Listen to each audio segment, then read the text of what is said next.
Hello ladies and gentlemen, and welcome back to The Legend of Zelda: A Link to the Past. It's been a little bit, but don't worry, I've figured out everything for my microphone. Anyways, in the last episode, we defeated Aghanim on top of Hyrule Castle, and after that, he transported us into the Dark World, which we are currently in. Checking our map, we can see that it looks a little bit different than Hyrule. Obviously, this is in the past, hence the name. So, we're at the Pyramid of Power, so we want to head down. We actually want to head to the right here, because as we can see, there's a piece of heart waiting for us. And grabbing that completes the heart container, and also refills all of our health, which gives our sword beams back. Now we want to head down and deal with all these guys. Not great with Zelda names, unfortunately. I only know a few enemies. Heading this way. We want to head up towards the, where the Zora's Waterfall used to be. So we're going to be walking past the shop here. So, we're going to be heading up. I gotta say, though, I love the Dark World, I love the music, I love it. It's really when the game starts to really feel like an adventure. It's pretty sweet. Also, these skulls sometimes are enemies and sometimes aren't enemies. As you see, that one was where the other one wasn't, so it's a little weird. Also, be careful, the Dark World's enemies are very powerful. All of them can do lots of damage, so just don't even get hit. Going in the potion shop, or magic shop, shows that it's just a normal shop. In such a dangerous world, you may need many things. Select something that you'd like. You see that you can buy shields here. Remember that. Just in case. You never know what might happen. Pick up this rock, and continue moving up. There's not Zoras in the water. I'm not entirely sure what they are. They're these weird eyeball guys. We can't obviously pick up this dark stone. So, let's break open the stones like we've done before. They're no longer Octoroks, they're these weird pink dudes. Ooh, drop red rupees. The most effective way to kill those jumping guys is usually just with a spin attack, since it does enough damage to be able to defeat them. As you can see, there is no Zora's Waterfall. It's gone. However, there's this ring over here. And if we read this sign, I believe... Curses to anyone who throws something in my circle of stones. Curses? Oh boy. Well, there's a conveniently placed skull here, so why not give it a shot?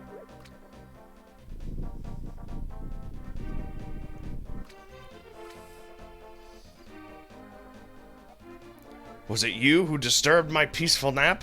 I will give you this if you go away. This is the Quake Medallion. Its magic causes the ground to shake and defeats nearby enemies. Watch your magic meter. What luck! I will say, I forgot that the Ether Medallion only freezes enemies. Yeah, the Quake Medallion, I believe, actually defeats them. So let's equip that and then see if we can't show it off. We want to actually be heading back down now, since we want to head towards our actual next destination right away. If we check our map, we can see that where the Eastern Palace used to be is now the Dark Palace, or I believe the Darkness Palace. They're like the same name, but slightly different. Actually, no, let's not. Let's save the Quake Medallion for later. Maybe we'll use it in the dungeon.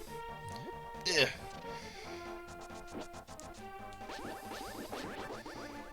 Continue down. Also, these trees are weird. You'll find out more about the weird trees later. Ow! Yeah, 2 hearts of damage. Most enemies are going to be doing increased damage.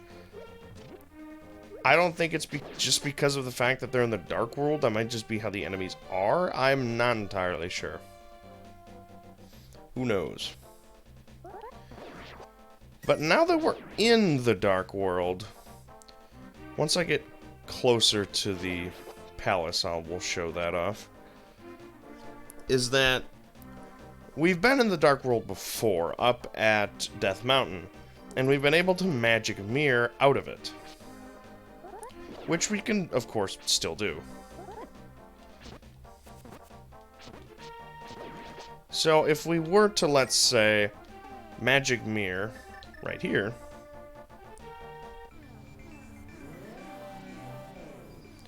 we teleport inside of a pillar. Hold on. I want to go here. No. I swear, this is interesting. This should be right. Yes. Okay, so, well, first of all, there's a lot of enemies at the Eastern Palace now. But also, as you can see, the portal is here. And I don't think I showed it off. It shows up on the map exactly where it is.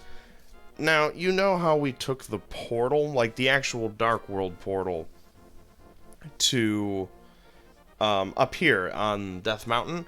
Well, you can still do that, but since you're kind of regulated to the Dark World now, since Aghanim obviously, you know, threw us in there, you can use this to be able to get to and from. And obviously, using the portals to be able to go where you couldn't go before. It'll be more prominent later when there's areas that you cannot traverse, and you need to be able to go through the overworld in order to get into the Dark World.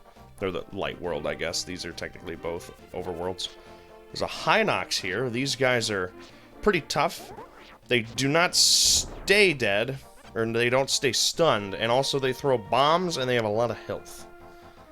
Going up here is, I think, around where Sahasrara's cabin is. So, let's go inside. Hello. You're new here, aren't you? Did you come here looking for the power of gold?